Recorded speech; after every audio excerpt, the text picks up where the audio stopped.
Гледате 360 степени. Додека посредникот Метју Нимиц во Њујорк ја презентираше новата предлог рамка во преговорите за името, во исто време во Скопје пристигна генералниот секретар на НАТО Јенс Столтенберг. Според упатените, случајно совпаѓање, но за дел од општата јавност координирана активност на меѓународната заедница во период кога интегрирањето на земјава во НАТО и во ЕУ е повторно високо на дневен ред во Скопје, но и во Брисел, Вашингтон и Берлин. При тоа Столтенберг беше брутално директен дека без решение за прашањето за името не е можно за членување на Македонија во НАТО. Името, потенцијалните рокови за зачленување на земјава, внатрешните состојби, улогата на опозицијата, Русија и нејзините интереси во регионот. За се тоа првиот човек на НАТО зборува во интервјуто што го даде за 360 степени. Со Столтенберг разговараше Владимир Мирчевски. Откако ги комплетираше средбите со државно-владиниот врв и политичките лидери, генералниот секретар на НАТО во интервју за 360 степени ги допрецизираше оценките и пораките.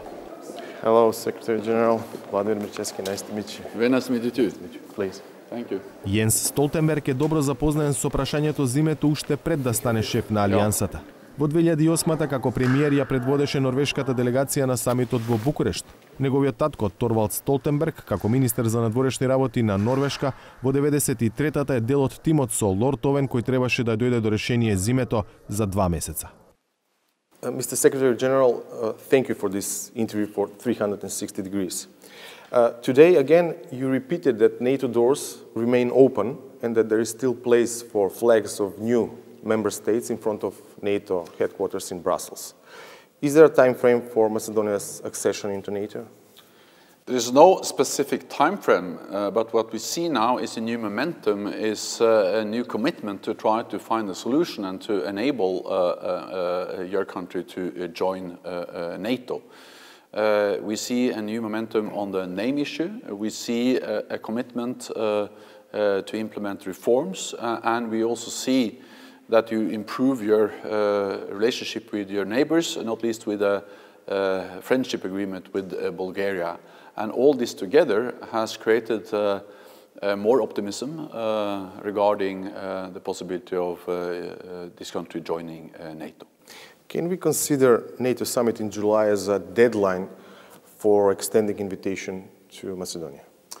I will not call it a deadline, but I will call it a great opportunity. And in light of the fact that we now see renewed efforts to solve the name issue with the negotiations that started in New York with the UN negotiator, but also the recognition by NATO allies that you are making real progress on reforms, on the rule of law, on the freedom of media, on fighting corruption.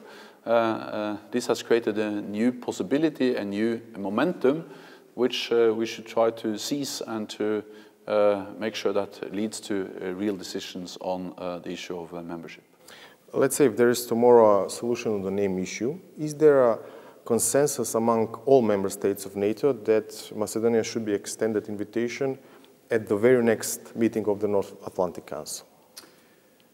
NATO allies have several times reiterated the decision we made back in 2008 that we agree to invite this nation to become a member of the alliance when there is, or if there is a solution to the name issue within a UN framework. And that decision stands. At the same time, there is a lot of focus on reforms because NATO is based on some core values on the rule of law, democracy, individual liberty. And these values, of course, are important also for any country which is considering to join the alliance. But again, we are impressed by the commitment, by the progress you are making, and we welcome the strong enthusiasm we see and the drive we see in this country to move forward on the path towards membership, and NATO supports you in those efforts. Today you used positive wording on the internal developments in the in the last period in the country. Do you really see progress, or is this just a rhetoric on the behalf of the government? No, we see progress. A year ago, we saw deep political crisis. We saw violence in the parliament, and that shocked all of us, all allies, and everyone in the alliance, in all capitals, were shocked about the pictures we saw from the parliament.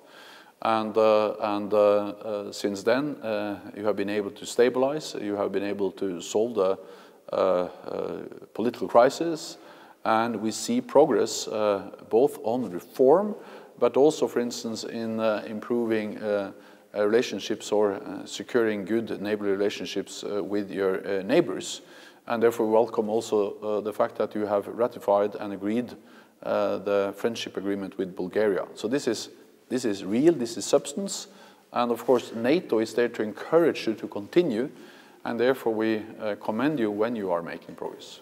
Did you hear any preliminary reactions from your Macedonian counterparts concerning latest Matthew Nimitz name proposal?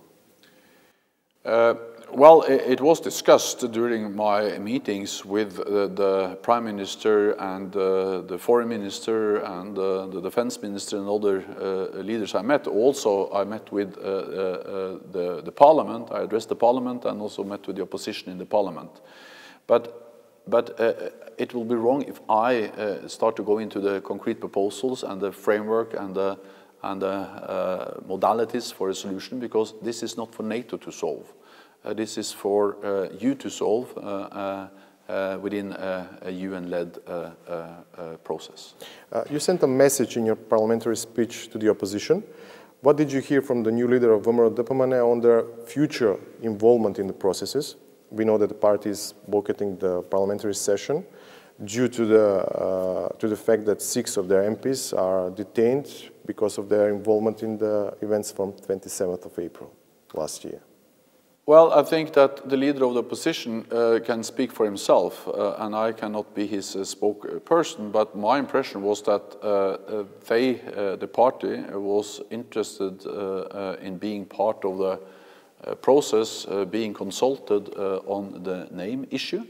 And of course, he also raised the issue of the 6 MPs which are now detained. It is not for NATO to go into that kind of specific issues because we cannot sit in Brussels and solve those issues and decide which side we are on. I relate to the whole of this nation, to the whole political spectrum. I welcome, of course, that I was able to meet the government, different ministries, but also the fact that I was able to address the whole parliament, and not least I asked for meetings with the opposition, just to underline the message that NATO is there working with all parties and the whole political spectrum of this nation. Our concern and our focus is not on the specific events, but it is on the need to establish institutions and the rule of law and the checks and the balances which make sure that if the law is violated, those responsible are prosecuted in a correct way based on the rule of law. Can Russia's stronger presence in the Balkans be a trigger to accelerate Macedonia's integration into NATO, or an obstacle for the integration?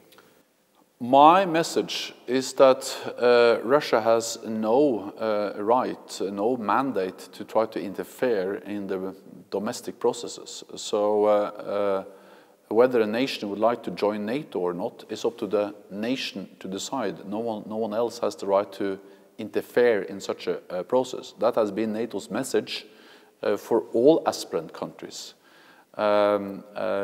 So we respect the nation if the nation decides not to apply for membership. We have excellent relationship with neutral countries like Sweden, Finland, Austria, Switzerland in Europe. We also have a very good partnership with Serbia. These are countries that for different reasons have decided not to apply for membership in NATO. We totally respect that. But of course, we also respect when sovereign nations, based on democratic decisions, as this country, decide to apply for membership. We sit down, we look into the possibilities for membership, and no one else then the applicant country and the 29 allies have the right to decide on the question of membership. We have seen some some reports about Russian attempts to interfere in processes, domestic politics in this region. We saw it, for instance, in Montenegro, where there have been reports about interference from Russia, and this just underlines the importance of increasing resilience and avoiding that kind of interference. Do you see stability risk for the region after latest developments in Kosovo, and is this an argument plus for Macedonia's integration into the alliance as soon as possible? Well, I am in favor of supporting your nation as much as possible on your path towards Euro-Atlantic integration, including supporting your efforts to join NATO. I have been in favor of that since 2008, when I participated at the NATO summit. So there is broad support in NATO for your efforts, and we have reiterated that again and again, and we have a partnership program, we have NATO presence in Skopje, we help you with reforms, we support you in different ways to enable you to join the alliance. But as has been stated since 2008, also for nearly 8 years, the name issue has to be resolved. So that is the main obstacle. Secretary General, thank you very much. Thank you. Го видовте интервјуто на Владимир Мирчевски со генералниот секретар на НАТО Јенс Столтенберг. Ќе одиме на уште една пауза по која овие прашања од друга перспектива ќе ги разговараме со националниот координатор за НАТО Стево Пендаровски. Бидете на Алсат.